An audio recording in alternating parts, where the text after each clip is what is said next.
GPT হাঁস কাকে বলে? যে মুরগি সব সময় হাসতে থাকে তাকেই হাঁস বলে। মানে হাসতে হাসতে মুরগি হাঁস হয়ে যায়। আর আচ্ছা। কিছু জানতে চাও? আচ্ছা, তাহলে মুরগি কাকে বলে? যে হাঁস হাসে না তাকেই মুরগি বলে। মানে না হাসা হাসেই এক একটা মুরগি। তাহলে মুরগি আর হাঁসের মধ্যে পার্থক্য কি? হাঁস হচ্ছে মুরগি, কিন্তু মুরগি হাঁস নয়। যে মুরগি হাসতে হাসতে হাসিত হয়ে যায় সেটাই হাঁস, আর যে হাঁস পেঁদালেও হাসে না তাকেই মুরগি বলে। তো এই হাঁস আর মুরগির পার্থক্য নতুন করে শিখলাম, হাঁসের সংজ্ঞাও নতুন করে শিখলাম। আপনার কোন বন্ধুকে হাঁস আর মুরগির পার্থক্য শেখাতে চান অবশ্যই মেনশন দিবেন তাকে, এবং এরকম আরো ভিডিও পেতে ফেসবুক পেজটা ফলো দিবেন।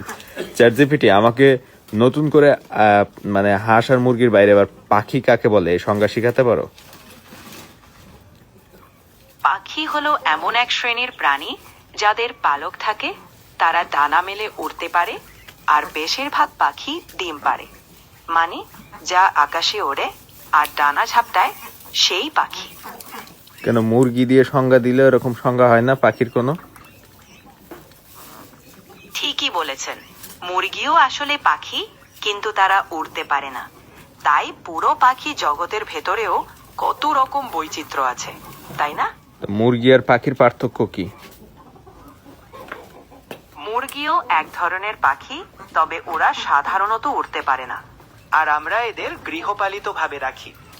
তাহলে বেশিরভাগ শোনো পাখি উড়তে পারে। শোনো পাখির সংজ্ঞাটা এইভাবে দেওয়া যায় না, যে মুরগি উঠতে পারে তাকে পাখি বলে?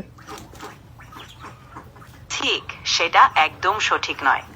পাখি শুধু উড়তে পারে বলেই পাখি নয়, তাদের শরীরে পালক, ডানা এবং ডিম পাড়া প্রভৃতি বৈশিষ্ট্য আছে। মুরগিও তো পারে এগুলা, মুরগি শুধু উঠতে পারে না। তো তুমি যেভাবে হাঁসের সংজ্ঞা দিলা, হাসতে হাসতে হাঁস, তো আমি ওইভাবে সংজ্ঞা দিলাম যে যে মুরগি উঠতে পারে তাকে পাখি বলে, হয় না? ঠিক আছে, তুমি মজা করছো সেটা আমি বুঝেছি।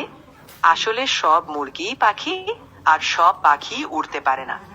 তবে এই হাঁস মুরগির হাস্যকর সংজ্ঞা কিন্তু দারুণ মজার, সেটাই তো আসল ব্যাপার।